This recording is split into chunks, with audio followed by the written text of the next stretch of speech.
Also on O score. Like previous videos में हमने M score F score की बात की, अभी हम बात कर रहे हैं ऑल्सो ऑन ओ स्कोर की। तो ऑल्सो ऑन ओ स्कोर में क्या होता है? Basically it's a financial model that helps in assessing profitability. हमने दूसरे मेथड्स भी पढ़े हैं जिसमें प्रॉफिटेबिलिटी को असेस करते हैं, बट इसमें एक चीज एडिशन और है, कंपनी फेसिंग फाइनेंशियल डिस्ट्रेस और बैंक, मतलब ऐसी कंपनी की प्रॉफिटेबिलिटी को हम देख रहे हैं जो लेवरेज है, हाईली लेवरेज है, और चांसेस है कि उसकी बैंक करप्टेंसी होने के चांसेस भी ज्यादा है। Aims to evaluate the credit worthiness and risk associated with the company's financial statements या फाइनेंशियल स्टेबिलिटी, कि हम देखते हैं वो कंपनी कब डूबेगी, या उसमें इसमें क्या होता है, मिनिमम ये जो ओ स्कोर है आपको अश्योरिटी दे देता है कि 2 साल तक या फ्यूचर के जो 2 साल आएंगे उसमें वो बैंकरप्ट होगी या नहीं होगी। कुछ रेशोज या स्कोर्स को देख के वो ये चीज बताते हैं। और ऑल्टमैन मॉडल जो है ये इसका सक्सेसर है। पहले ऑल्टमैन फॉलो किया जाता था, इसके बाद ओ स्कोर फॉलो किया जाता है, और ये 9 रेशोज को यूज करता है। इट यूजेस 9 फाइनेंशियल रेशोज, और हर रेशो को उसकी स्पेसिफिक वेटेज के साथ मल्टीप्लाई किया जाता है according to its importance in credit worthiness.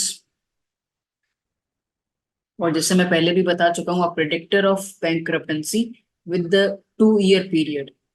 ये मॉडल हमें, मतलब ये as compared to Altman model ये ज्यादा एक्यूरेट डेटा भी प्रोवाइड करता है। अब जाहिर है अब ये एक प्रोबेबिलिटी का मॉडल है, तो ये हमें एग्जैक्ट 100% एक्यूरेसी नहीं देगा, बट इसका जो वैल्यू होता है वो 90% एक्यूरेट होता है according to the research and surveys. अब देखते हैं इसको कैलकुलेट कैसे करते हैं। सही है, ये पूरा इसका फॉर्मूला होता है। सही है। तो इसमें 9 वेरिएबल्स की हमने बात की थी। ये 1 हो गया, ये हमारा 2 हो गया, और ये 3 हो गया, और ये हमारा 4 हो गया, और ये 5, ये 6, और ये 7।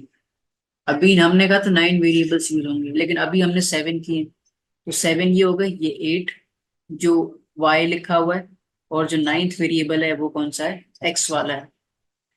तो ये पूरे 9 वेरिएबल्स होते हैं, 9 वेरिएबल्स प्लस 1 कांस्टेंट। तो अभी हमें क्या पता चल गया, 9 वेरिएबल, 9 वेरिएबल्स, 1 कांस्टेंट। सही है, ये चीज हमने आइडेंटिफाई कर ली। अब उसको मैं मिटा देता हूँ।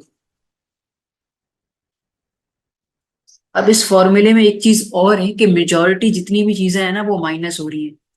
ये भी माइनस हो रहा है, ये भी माइनस हो रहा है, ये भी माइनस हो रहा है, ये एवरीथिंग माइनस हो रही है। तो हमें ज्यादा उसको वो करने की जरूरत नहीं है, बस हमें ये देखना है कि ऐड क्या हो रहा है, कौन कौन सी चीजें ऐड हो रही है।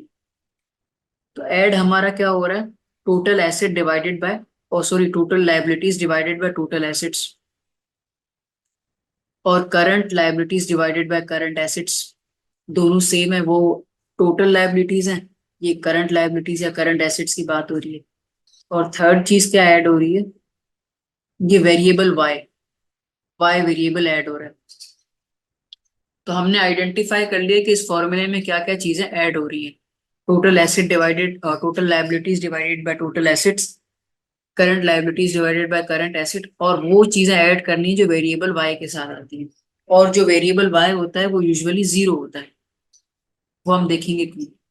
अब बाकी सारे फॉर्मूले हैं, यहाँ पे 2 डमी वेरिएबल्स हैं जो अभी हमने थोड़ा ऊपर पहले देखा था। There are 2 dummy factors which have zero effect, either values are usually 0 और 1। तो इन डमी वेरिएबल्स को हम या तो 1 देते हैं या तो 0 देते हैं। सही है। अब जो एक्स वाला वेरिएबल है ना, ये कैसे निकलता है, अगर total assets greater than total liabilities हैं तो हम उसको 1 दे देते हैं। सही है, सॉरी उल्टा लिख दिया, टोटल एसेट्स नहीं है, अगर total liabilities greater than total assets हो जाए तो हम इसको 1 देंगे, बट ऐसा कभी होता नहीं है, तो इसीलिए हम इसको क्या रिवॉर्ड करते हैं, 0। और फॉर वेरिएबल वाई, अगर पिछले 2 सालों में आपको लॉस हो रहा है तो ही हम उसको 1 देंगे, वैल्यू वाई की वैल्यू हम 1 देंगे। बट ऐसा अगर होता तो, ऐसा टेक्निकली होता नहीं है, ऐसी सिचुएशन बहुत आती ही नहीं है, तो इसीलिए हम इसको भी जीरो कर देते हैं। तो हमारा ये एक्स वेरिएबल और जो वाई वेरिएबल है ये दोनों डमी है, यानी डमी फैक्टर्स हैं, डमी फैक्टर्स, इनका कोई इम्पैक्ट नहीं होता। अल्टीमेटली समझो कि 7 वेरिएबल से ही हम ये ओ स्कोर निकालते हैं। जब ओ स्कोर हम कैलकुलेट कर लेते हैं ना, मतलब ये जितने भी वेरिएबल्स 9 वेरिएबल्स हैं उनका आंसर आ जाता है, हम उनको सम कर लेते हैं, तो हमारे पास क्या आ जाता है, ओ स्कोर आ जाता है। फिर ओ स्कोर को हम प्रोबेबिलिटी में कन्वर्ट करने के लिए इस फॉर्मूले को यूज कर लेते हैं।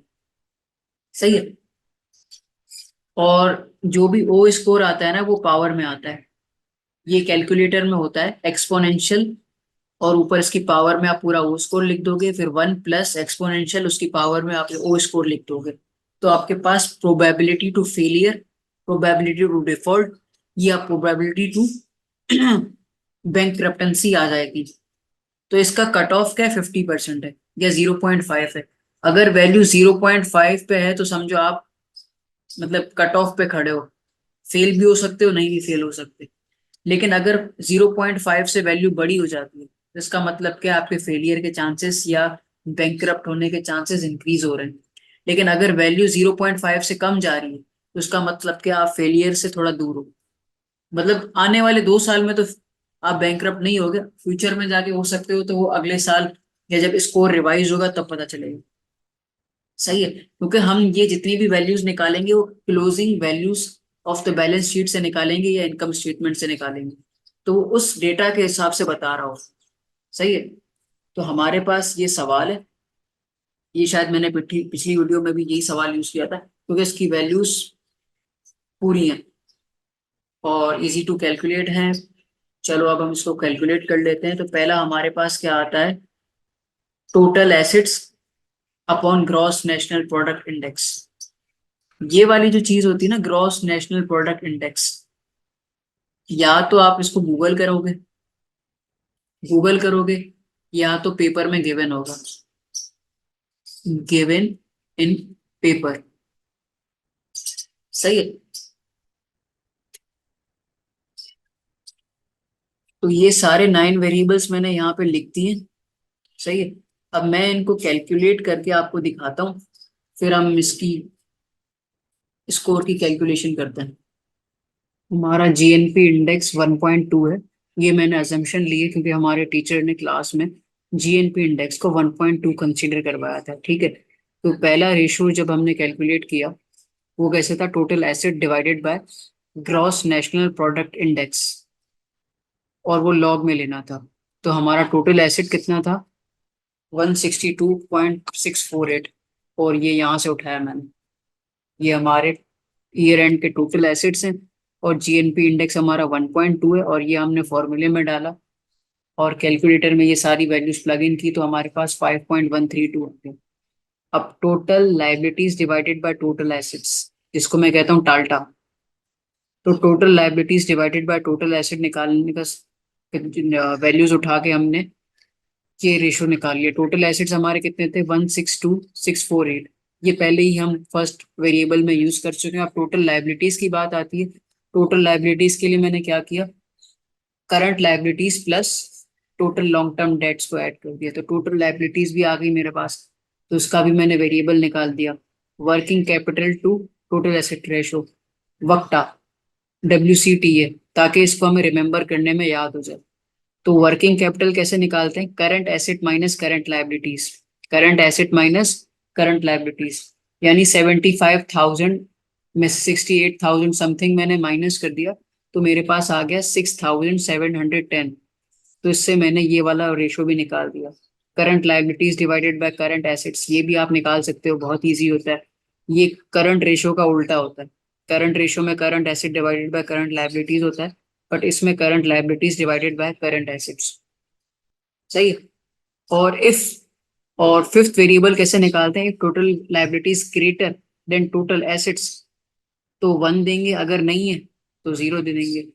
अब जैसे हमने ये वेरिएबल 3 में ना, सॉरी वेरिएबल 2 में, यहाँ पे हमने, यहाँ पे देखना सेकंड जहाँ पे लिखा हुआ है, टोटल लाइबिलिटीज हमारी 1,08,000 है और टोटल एसेट्स हमारे 162,000। इसका मतलब क्या है? Liabilities are less than total assets. तो इसका मतलब क्या है? हम इसका स्कोर या वेरिएबल या नंबर जीरो काउंट करेंगे। 6 रेशियो पे आते हैं नीता, net income divided by total assets. Total assets तो याद हो गए होंगे आप लोग को, कब से यही यूज कर रहे हैं, 162,648। और नेट इनकम 10,073 है। ये मैंने कहाँ से उठाई? ये मैंने ऊपर यहाँ से उठाई। सही है। तो नीता हमने निकाल लिया 0.0619, यानी 6% समथिंग। और फ्यूटल यानी funds from operation divided by total liabilities. Funds from operation ये गिवन है, ऑपरेटिंग कैश फ्लो। और टोटल लाइबिलिटीज हमने पहले ही कैलकुलेट कर ली थी, तो इसको हमने डिवाइड किया, हमारे पास वेरिएबल आ गया। और 8 वाला वेरिएबल क्या है? If net income of last 2 year is negative otherwise zero. अगर 2 साल की नेट इनकम जीरो नहीं है तो हम जीरो कंसीडर कर लेंगे। नेट इनकम पॉजिटिव है, यहाँ पे भी पॉजिटिव है, यहाँ पे भी पॉजिटिव है, तो हम इस स्टेटमेंट को फॉल्स बोल देंगे। अगर दोनों ईयर में नेगेटिव होता तो हम 1 ले लेते। ठीक है। अब ये वाला जो फॉर्मूला है थोड़ा सा टेक्निकल है। अब यहाँ पे ये लिखा है DNAN। DN का मतलब क्या? Difference of the net income, यानी करंट ईयर और प्रीवियस ईयर का नेट इनकम का डिफरेंस। और AN का मतलब क्या है? कि करंट ईयर का नेट इनकम और प्रीवियस ईयर का नेट इनकम को आप सिंपली ऐड कर दोगे। ठीक है। ऐड कर दिया तो ये रेशो हमारे पास आ गया। हमने सारे वेरिएबल्स निकाल दिए। अब इनको हमें इनके वेट्स के हिसाब से मल्टीप्लाई करना होगा। जैसे यहाँ पे ये सारे वेरिएबल्स को निकाल के फिर उनको इसके 0.45, 6.03, इन सबको उनके वेटेज के साथ मल्टीप्लाई करना है। ये फॉर्मूला आपके सामने है, कैलकुलेशन आपके सामने है। अगर कोई मिस्टेक हो आप कमेंट में बता सकते हो, क्या अपनी कैलकुलेशन करके आप वेरीफाई भी कर सकते हो। ये सारे फॉर्मूलाज हमने यहाँ पे निकाल दिए उनकी वैल्यूज के साथ। अब हम इनको मल्टीप्लाई करते हैं इनके वेट्स के साथ। तो ये 10, इस फॉर्मूला में 10 चीजें होती हैं, 9 वेरिएबल्स होते हैं और एक कांस्टेंट होता है, जो मैं शुरू में बता चुका हूँ। सही है। तो मैंने पहले वर्टिकली सारे स्कोर्स को लिख दिया जो मैंने कैलकुलेट किए थे, और वेटेजेस जो फॉर्मूले की गिवन थी वो मैंने यहाँ पे लिख दी। और जैसे मैंने पहले भी बताया था कि यहाँ पे 3 चीजें पॉजिटिव है। एक total liabilities divided by total asset, current liabilities divided by total current liabilities divided by current assets, C है। तो और तीसरी जो चीज थी हमारी वाई वाली थी। तो ये 3 चीजें पॉजिटिव है। ये फॉर्मूलाज आपको याद करने पड़ेंगे, वेटेजेस एग्जाम में गिवन होंगी। ठीक है। तो सही है। और इसी तरीके से फिर हमने ये सारे वेटेजेस को इनसे मल्टीप्लाई कर दिया, स्कोर को वेट से मल्टीप्लाई कर दिया, 0.665 को मल्टीप्लाई कर दिया 0.603। तो इन सबको मल्टीप्लाई करने के बाद ये मेरे पास टोटल वाले कॉलम में आ गया। तो टोटल के साथ मैंने इन सबको ऐड कर दिया। ऐड करने के बाद मेरा ओ स्कोर क्या आया? -0.34। जब -0.34 आ गया तो इसका मतलब क्या है?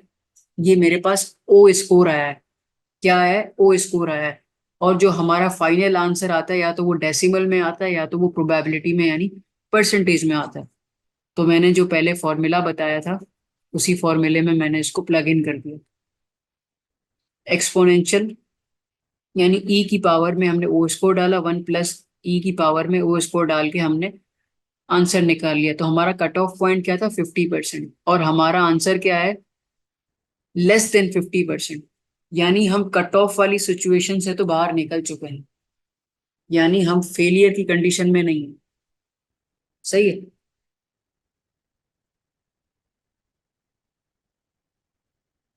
लेकिन पता नहीं है फ्यूचर में हमारी कंडीशन और भी वर्स ऑफ हो सकती है।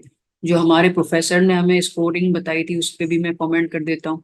90%, 70%, 50%, 30%। तो हम जो अभी फॉल कर रहे हैं ना, वो इस रेंज में फॉल कर रहे हैं। सही है।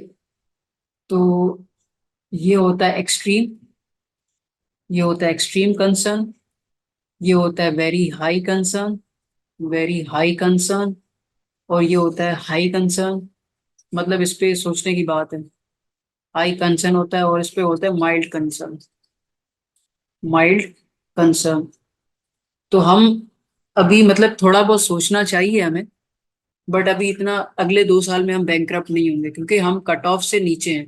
लेकिन अगले साल कट ऑफ पे पहुंच भी सकते हैं या कट ऑफ से और दूर भी जा सकते हैं। तो हमें इस तरीके की पॉलिसीज डिसीजन मेकिंग करनी होगी। सही है। तो अभी फिलहाल हम रिस्क से बाहर हैं, बट फ्यूचर का कुछ पता नहीं है। तो आई गेस आपको ये स्कोर भी समझ में आ गया होगा। ओ स्कोर। वीडियो बनाने में काफी मेहनत लगती है, रिसर्च, वीडियोस देखना, कंटेंट को अलाइन करना, कैलकुलेशन करना। तो अगर आपको मेरी एफर्ट अच्छी लग रही है या कुछ फीडबैक देना चाहते हैं तो आप कमेंट्स में बता सकते हैं और सब्सक्राइब कर सकते हैं और अपने दोस्तों के साथ ये वीडियो शेयर कर सकते हैं। Thank you so much. Allah Hafiz.